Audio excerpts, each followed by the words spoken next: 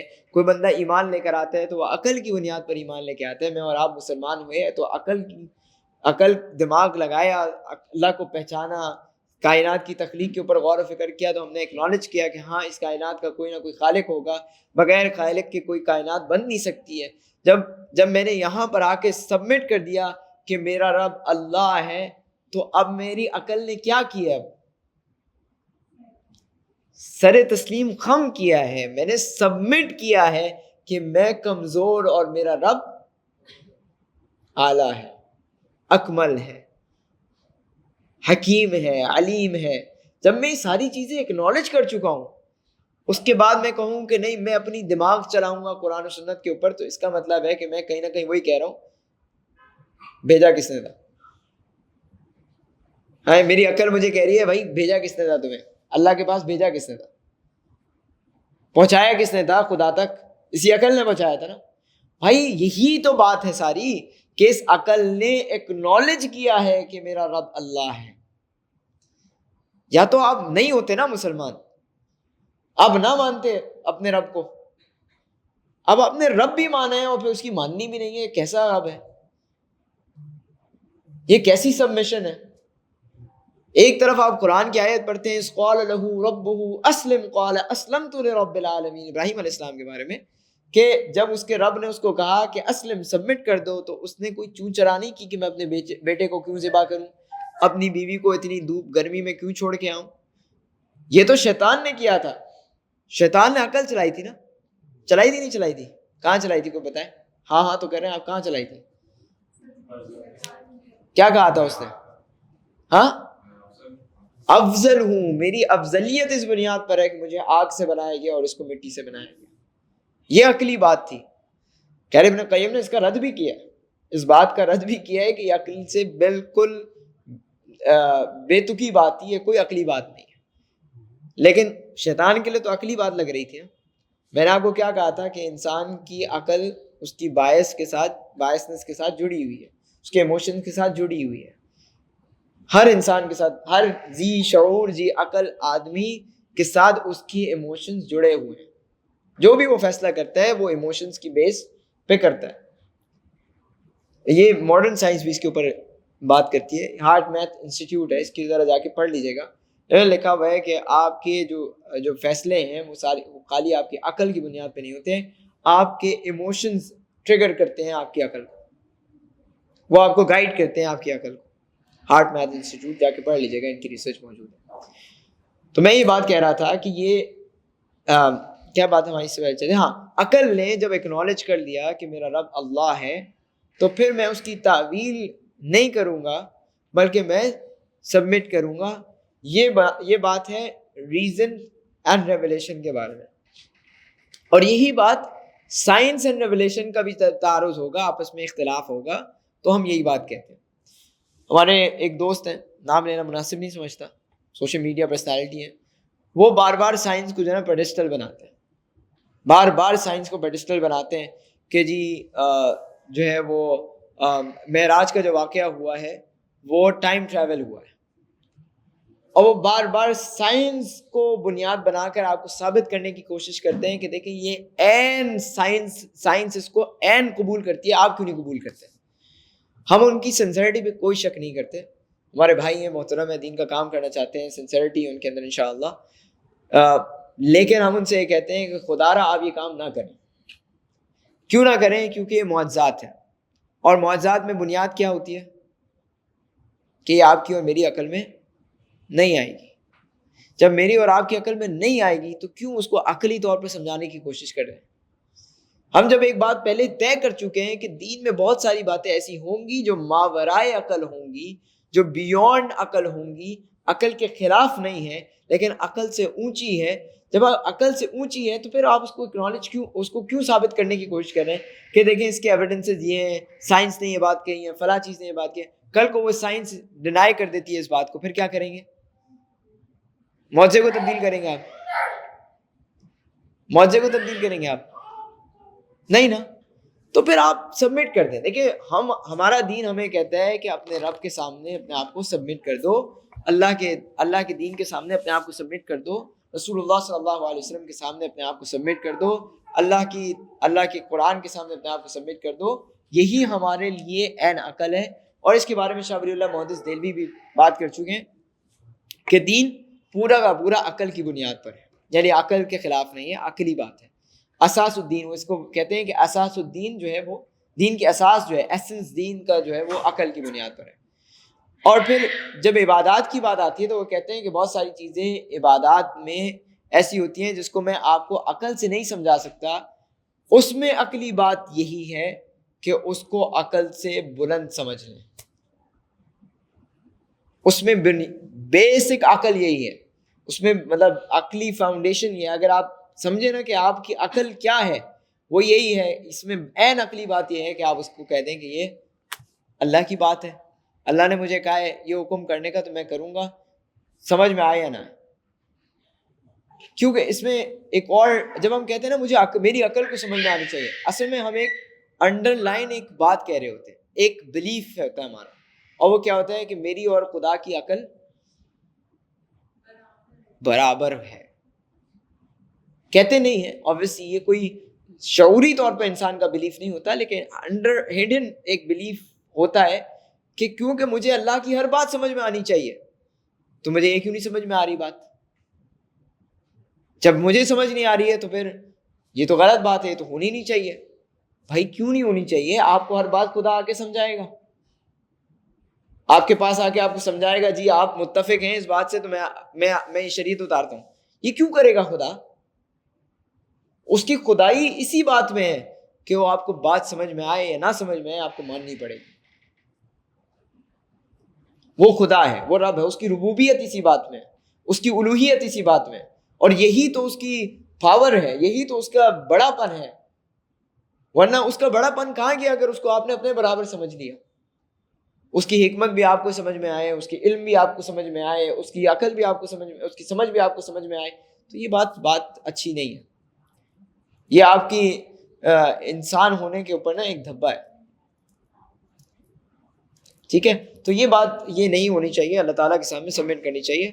اقبال کا شعر ہے کہ عقل کو آستاں سے دور نہیں, اس کی تقدیر میں حضور نہیں. عقل کا مسئلہ یہ ہے کہ وہ حضوری نہیں کر سکتا. عقل کا ایک پرابلم ہے کہ وہ اپنے آپ کو سبمٹ نہیں کر سکتا, ہر وقت وہ سوال پوچھتا ہے, why. تو پھر اقبال نے آگے بات کی کہ دل بینا بھی کر خدا سے طلب, آنکھ کا نور دل کا نور نہیں.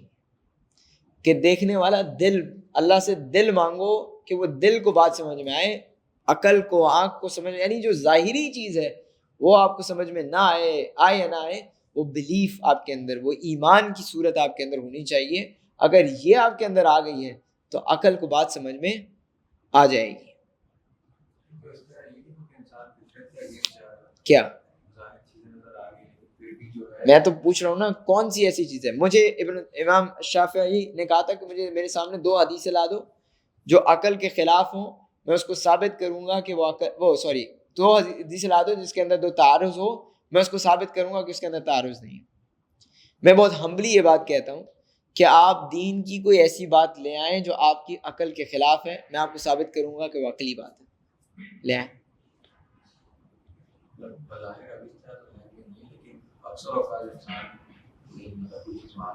ہاں وہ جب بھی ایسا ہوگا تو یقیناً آپ کا کلچر، آپ کا بیک گراؤنڈ، آپ کی پرورش، آپ کی اپ برنگنگ اس میں انفلوئنس کی بھی ہوگی.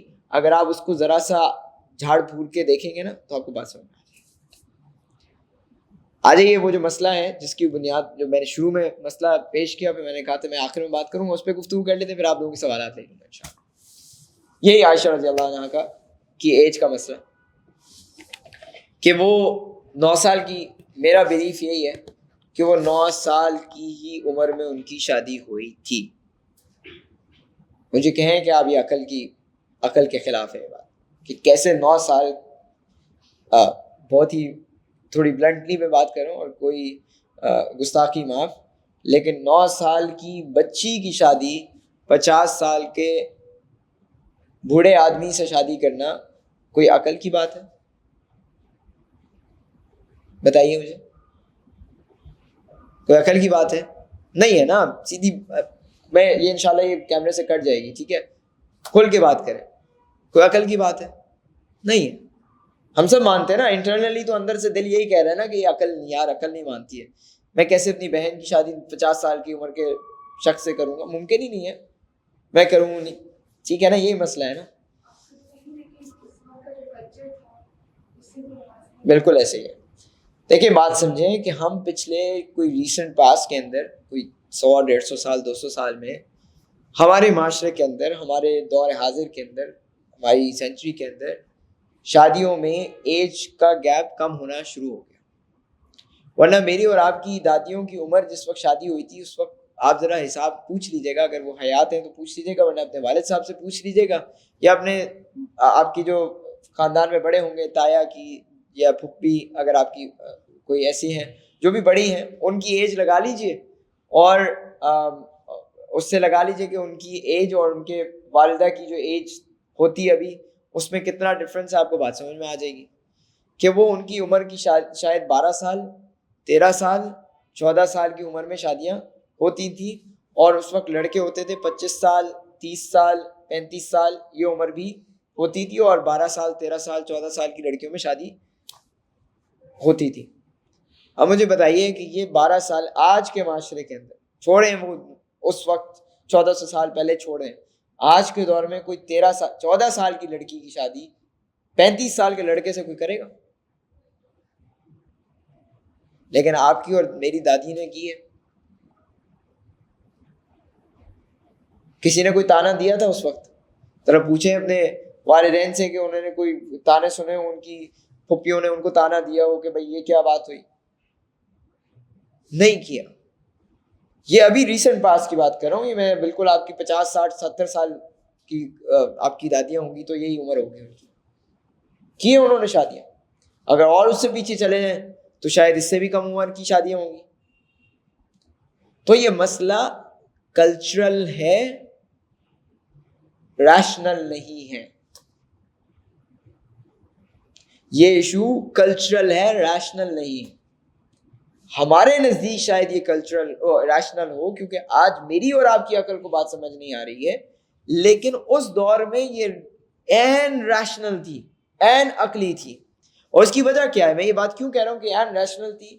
کہ یہ جو نبی صلی اللہ علیہ وسلم کے دشمنان موجود تھے، نبی صلی اللہ علیہ وسلم کی شادی کہاں پہ ہوئی تھی؟ مکہ میں ہوئی تھی، مدینہ میں ہوئی تھی؟ مکہ میں ہوئی تھی. ٹھیک ہے، یہ شادی مکہ میں ہوئی تھی اور مدینہ میں رخصتی ہوئی تھی.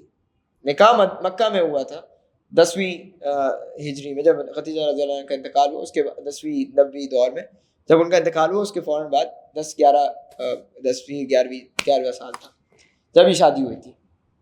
مجھے بتائیے کہ کتنا اللہ کے نبی صلی اللہ علیہ وسلم کو بدنام کرنے کے لیے انہوں نے کس حد تک گئے تھے. وہ مجنون، شاعر، کیا کچھ نہیں کہا تھا اللہ کے نبی صلی اللہ علیہ وسلم. کیا یہ ایک پوائنٹ کافی نہیں تھا؟ کیا یہ ایک پوائنٹ کافی نہیں تھا اللہ کے نبی صلی اللہ علیہ وسلم کو بدنام کرنے کے لیے؟ کافی تھا. اگر یہ پرابلم ہوتا نا اس دور میں، اگر یہ پرابلم سمجھا جاتا تو کیا یہ ایک پوائنٹ کافی نہیں تھا کہ دیکھو پہلے سے جو ہے نا وہ نظر تھی ابوبکر کی بیٹی پر اور 9 سال کی بچی پر وغیرہ وغیرہ، 1000 باتیں کی جا سکتی تھی، کیا کچھ نہیں کہا جا سکتا. لیکن آپ کو پوری تاریخ سیرت کے اندر کوئی ایک انسیڈنٹ ایسا نہیں ملے گا جہاں پر اس معاملے پہ کسی نے کوئی گفتگو بھی کی ہو، کیونکہ ان کے معاشرے میں نارمل تھا. اب جو چیز نارمل ہے تو اس پہ تان کیا کریں گے؟ انہوں نے سب نے خود ہی کی ہوئی تھی، کس پہ تان کریں گے؟